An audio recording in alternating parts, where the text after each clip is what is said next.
Merci. Et je demande à l'intervenant pour défendre cet amendement de se préparer. Valérie, c'est à toi. Bonjour à tous. Donc ce premier débat porte sur les nouvelles formes de proximité. Il est proposé par le syndicat Protection sociale Languedoc-Roussillon. La demande de modification concerne le sous-titre 1.1.2. Déployer de nouvelles formes de proximité pour les travailleurs, travailleuses, les syndicats et les retraités avec les UD et les UL. Donc, je vais vous faire lecture du titre. Déployer de nouvelles formes de proximité pour les travailleurs, travailleuses et les retraités avec les UD et les UL. Cet amendement concerne la première partie de la résolution concernant le fonctionnement de la nouvelle union régionale. Il permet de préciser le sens du texte de résolution sur l'un de ces thèmes majeurs, la proximité, et de s'interroger sur la place des syndicats dans la mise en place de nouvelles formes de proximité. Merci Valérie. Donc j'appelle le ou la représentante du syndicat qui souhaite porter cet amendement. Petite musique pour l'entrée.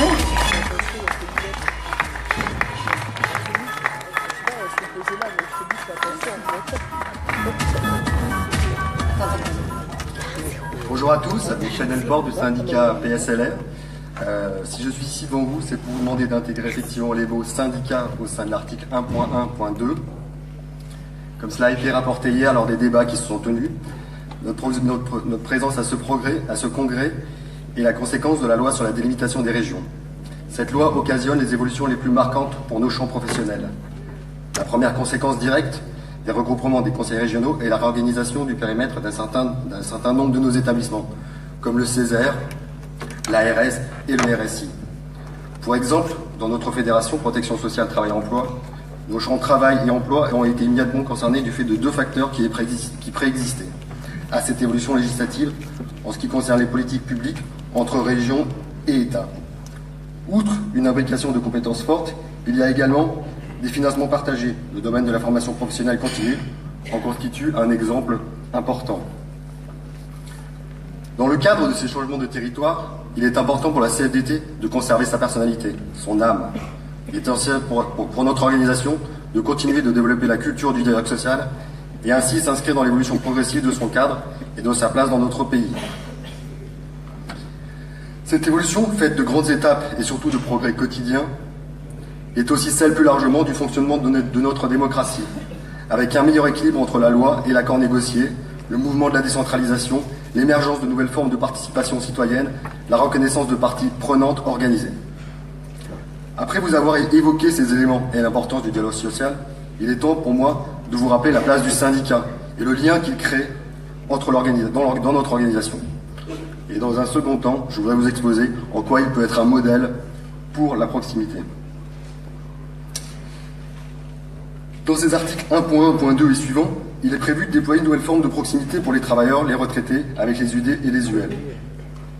Comme vous le savez, ce sont les militants qui sont au cœur de notre action, tout comme l'ensemble des travailleurs.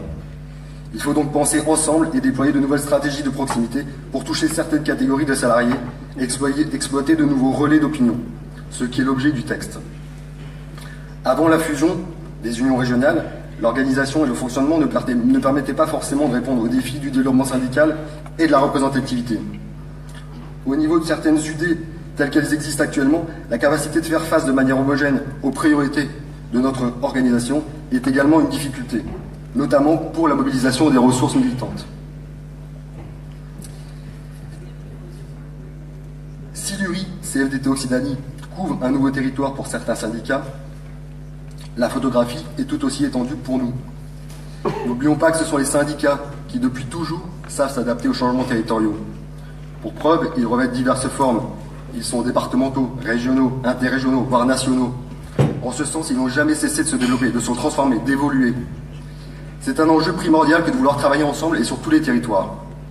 Ainsi, pour répondre à ces difficultés de mise en concordance des ressources militantes avec les UL, les UD, voire la future URI, il est nécessaire que le syndicat agisse et présente à ces structures les militants motivés qui nous permettront de faire bouger les lignes défendre nos idées et présenter les projets et forces de la CFDT. Le syndicat CFDT Protection Sociale LR a donc souhaité amender ce texte, car pour lui, il ne faut pas oublier ni écarter les syndicats, base et chaînon de nos structures au plus près des adhérents, en lien avec UD, UL et URI. Les nouvelles formes de proximité sont essentielles, tant pour nos périmètres que nos champs à couvrir. N'écartons pas les syndicats, qui représentent les structures politiques. En vous démontrant ce lien existant et prédominant entre salariés, adhérents, syndicats, il n'est pas possible de le considérer comme une simple chambre d'enregistrement. Nous sommes 180 syndicats en Occitanie, nous ne sommes pas 180 chambres d'enregistrement. Le syndicat crée du lien à plusieurs niveaux. C'est encore lui qui met à disposition les adhérents, les militants dans les structures d'interpro, tout comme dans certaines fédérations. Il est vrai que le syndicat peut présenter des candidats et siéger au bureau régional, mais cela ne signifie pas automatiquement qu'il participe à la proximité. De plus, je tiens à vous rappeler qu'en application de l'article 6 du règlement intérieur de la Confédération, le syndicat a naturellement une vocation professionnelle et interprofessionnelle.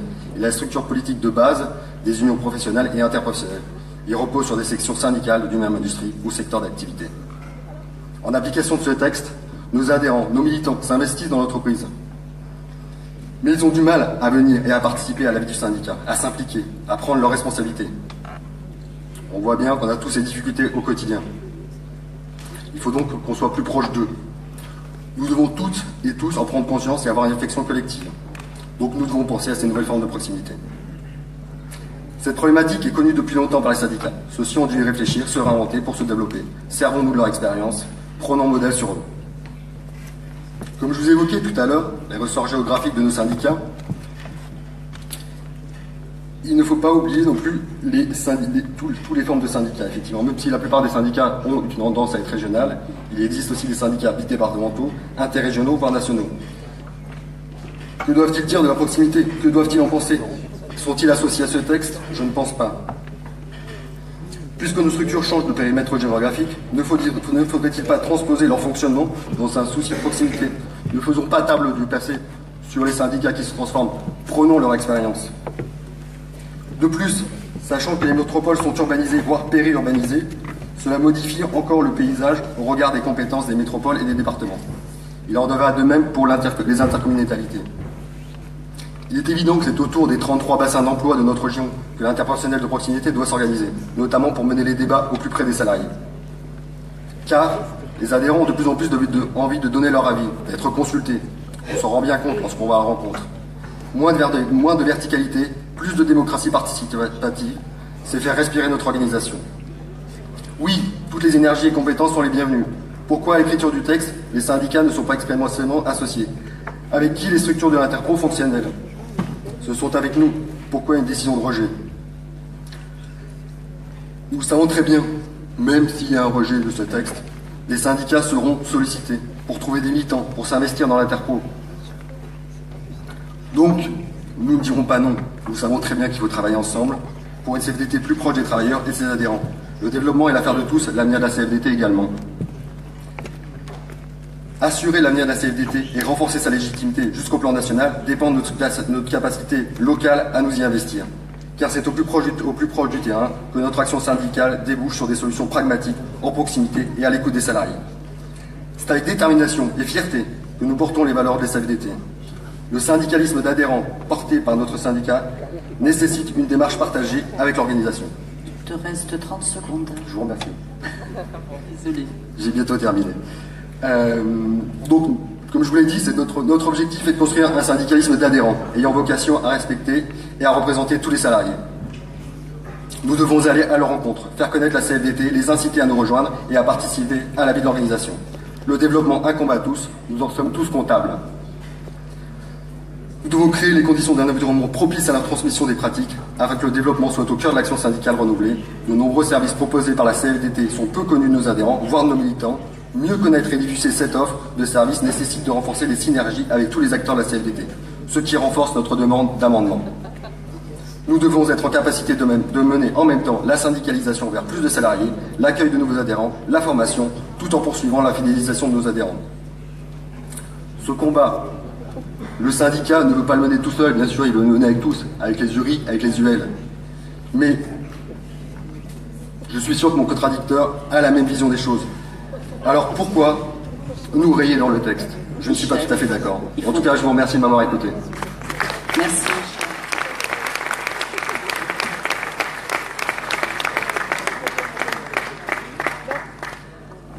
J'appelle maintenant le représentant qui a 8 minutes, donc d'essayer de respecter, qui souhaite que cet amendement ne soit pas intégré au texte. Donc là, on a laissé une petite largesse parce que c'était la première intervention, donc effectivement pour qu'on soit dans les temps, essayer de respecter les 8 minutes. Merci.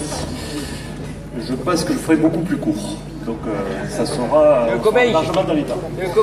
Le comège. Voilà. Donc je remercie l'intervenant précédent pour le fait qu'on puisse amener le débat sur la proximité. Et je crois que l'intérêt c'est ça, c'est qu'il y ait un débat au sein de la CFDT pour que derrière on trouve des solutions communes pour le développement de la CFDT. Alors pourquoi moi je suis Frédéric Imbert, donc je suis membre de l'Union locale Comège, un petit pays coincé entre les Hautes-Pyrénées et l'Ariège, au fin fond d'une vallée prend naissance la Garonne. Et notre union locale a la particularité, il y a quelques membres, Progrès, Valérie, Marie-Hélène, donc qui sont présents, donc c'est une union locale dynamique. Alors, depuis des années, nous avons mis en place beaucoup d'accompagnement avec les syndicats au travers de permanences juridiques qui permet aux salariés de venir trouver des solutions à des problématiques, sachant que nous avons un tissu économique et social plutôt PME, TPE, donc très peu de syndicalisation. Donc l'union locale est un relais qui permet donc aux salariés de venir nous rencontrer et de trouver des solutions à leurs problématiques en entreprise. Nous avons aussi la permanence de la COS qui vient, de la SECO qui vient une fois par mois. Aussi, c'est un moyen pour que les adhérents puissent les rencontrer. Un soutien aux sections syndicales, où on est quand même présent. Je prends l'exemple, lors de la fusion des communautés de communes, on n'avait pas de section, pas de représentants de section syndicale, pas de représentants dans une intercommunalité. Et bien, grâce au travail conjoint de l'union locale et de l'Interco, on a réussi à créer une dynamique, d'avoir 69 personnes qui ont voté pour la CFDT et d'avoir un représentant. Donc on a travaillé ensemble pour arriver à un résultat qui permet une implication de la CFDT au niveau local. Les signatures de protocoles électoraux aussi, où on est présent et on prend le relais des syndicats, sachant qu'on a un territoire qui fait plus de 100 km du nord au sud, et que Toulouse est à peu près à Luchon à 150 km, donc quelqu'un qui doit venir, ça lui fait 300 km, vous comprenez bien que le relais de l'union locale est aussi important dans ces cadres-là. Donc toujours en communication, c'est-à-dire qu'on appelle le syndicat, on envoie un fax, ou un mail, ou un fax. C'est le commun.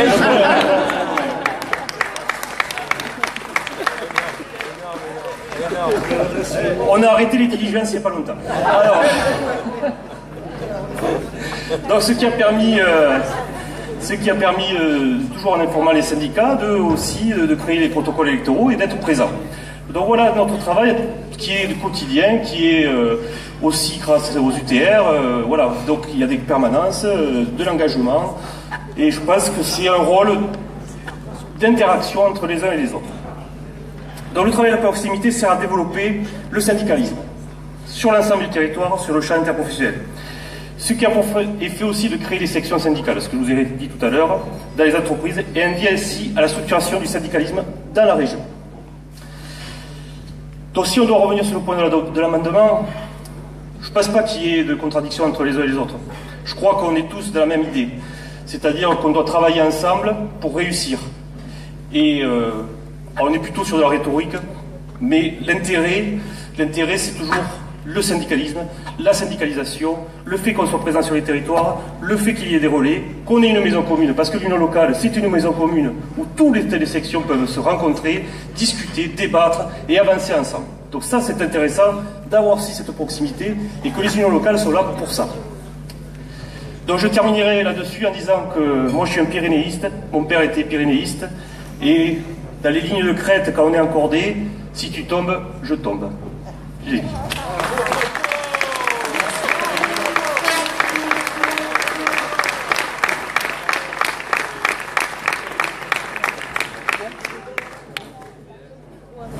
Donc j'appelle Valérie, donc la rapporteuse, qui monte plus vite que son nom sur la tribune. Donc pour exprimer le point de vue du bureau régional et appeler au vote. L'étendue du territoire et Occitanie et la création de l'URI Occitanie sont de réelles opportunités de déployer de nouvelles formes de syndicalisme, de s'adapter à la diversité de notre région, d'imaginer, de proposer de nouvelles formes de proximité, d'expérimenter des façons de faire afin de faciliter l'accès à la CFDT. Parler de proximité revient d'abord à évoquer la proximité géographique, qui se caractérise par la faible distance ou le faible temps d'accès entre deux lieux. Mais la proximité revêt bien d'autres formes, et l'amendement interroge le chapitre de la résolution essentiellement consacré à la proximité avec les travailleurs, travailleuses et les retraités. Cette proximité que nous souhaitons doit être construite en lien avec les structures de notre organisation, et les syndicats y sont bien associés dans le point 1.1.2.5 de la résolution. Je cite: un groupe ressources à action réunit des élus de l'Union régionale, des référents locaux, des représentants d'UL, d'UD, de syndicats volontaires, d'unions professionnelles et d'UTR. Ainsi, le débat qui nous est proposé n'est pas un débat qui opposerait une vision de la proximité qui se ferait avec ou sans les syndicats. Il s'agit en premier lieu d'un débat d'écriture. Si nous intégrons dans le sous-titre « les syndicats », nous mélangeons les personnes, travailleurs, travailleuses et retraités, et les structures, les syndicats, si bien que nous ne savons plus trop de quelle proximité il s'agit. L'objectif de cette partie est bien de se donner les moyens d'augmenter l'accessibilité de la CFDT et de toute la CFDT aux travailleurs et travailleuses et retraités. En deuxième lieu, il s'agit d'un débat sur la cohérence des parties de la résolution. Intégrer l'amendement, cela signifie que l'URI doit développer des services de proximité pour les syndicats. Cette question est abordée dans le chapitre 2 de la résolution. Le projet de texte fait de l'URI un outil au service des syndicats et des équipes par de nombreuses propositions. La formation syndicale, l'accès au réseau de compétences, la culture du débat, etc. À moins que pour les syndicats signifie faire à la place des syndicats, ce qui serait alors contradictoire avec la notion de syndicat volontaire évoquée plus haut. Enfin, si le but est bien de dire que les syndicats sont associés à cette proximité, la proposition aurait dû être déployer de nouvelles formes de proximité avec les syndicats et non pour les syndicats. C'est bien le sens de l'ensemble du paragraphe et du sous-titre où la proximité se construit avec les UD et les UL, constitués bien entendu des syndicats. Nous ne devons écarter personne, mais construire la proximité ensemble, adhérents, militants, en y associant toutes les structures, URI, UD, UL, syndicats et UTR, travailler sur des initiatives communes, inventer des souplesses, en pensant une place pour chacun, afin de mettre nos services à la disposition des travailleurs, travailleuses et des retraités. C'est pourquoi nous vous proposons de rejeter cet amendement.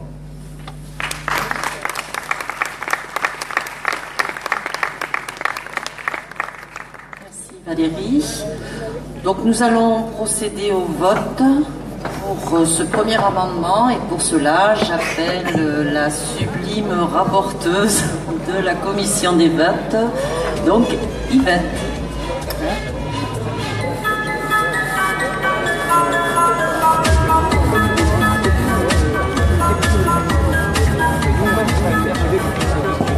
C'est en direct, je sais pas qui c'est mais bon.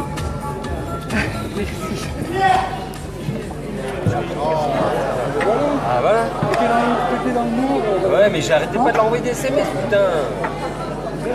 Bon on est drogués là. Je vous propose d'ouvrir le bureau de vote pour Alors d'abord, Yvette va effectivement présenter et après on va demander à allumer les lumières pour que vous puissiez voir. On va allumer la salle. Alors, allumer. Alors, on va rallumer la salle pour que vous puissiez bien regarder les boîtiers. Donc, peut-on rallumer?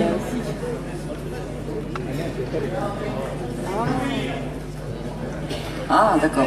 Donc, alors effectivement, donc petit souci, il faut éteindre les projecteurs qui sont sous les écrans parce que ça éblouit la salle et du coup ils ne peuvent pas effectivement voir les boîtiers. Parce qu'ils sont vieux. Voilà. Ils sont pas en braille les boîtiers? T'as pas mis du braille pour le boîtier? Est-ce que c'est mieux? Ben voilà, il suffit de demander. Il suffit de demander gentiment. Voilà, Yvette. Nous on est éblouis, mais c'est pas grave. Donc je vous propose d'ouvrir le bureau de vote concernant le vote de l'amendement concernant l'article 1.1.2. Le bureau est ouvert.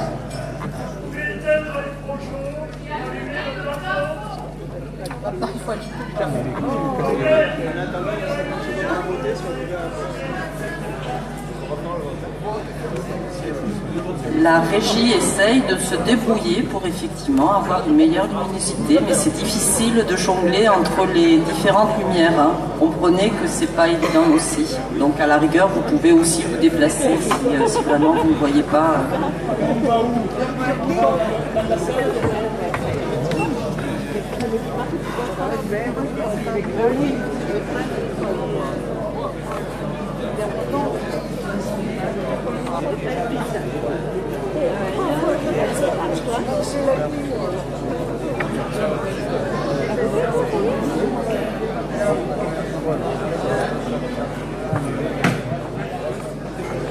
Est-ce qu'en régie, il y a cette possibilité de pouvoir allumer un peu plus la salle? Voilà. Merci.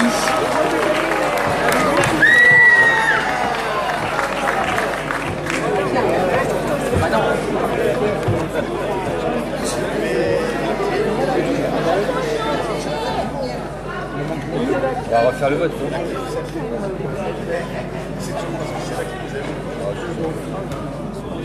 Du coup, désolé pour ceux qui faisaient la sieste, qu'avec la lumière de la salle, on puisse...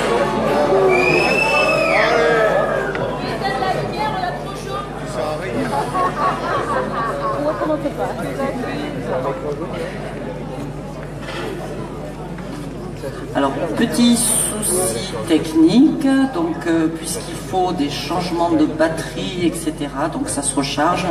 En gros, c'est la lumière de la salle qui a été... non, je plaisante. Donc, petit moment pour justement voir au niveau des votes qui arrivent.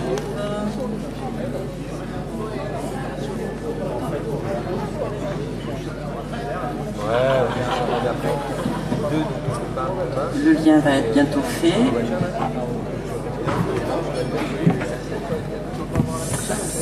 Je clôt donc le bureau de vote.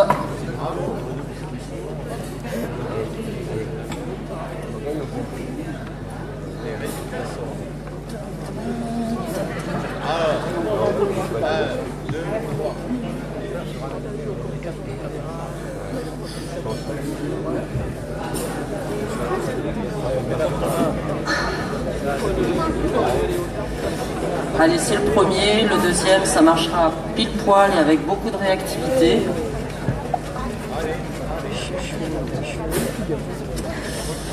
Le pigeon voyageur descend 4-4 pour ramener les documents. Le papier n'était pas nécessaire là, c'était pour tout à l'heure, là c'est pas nécessaire.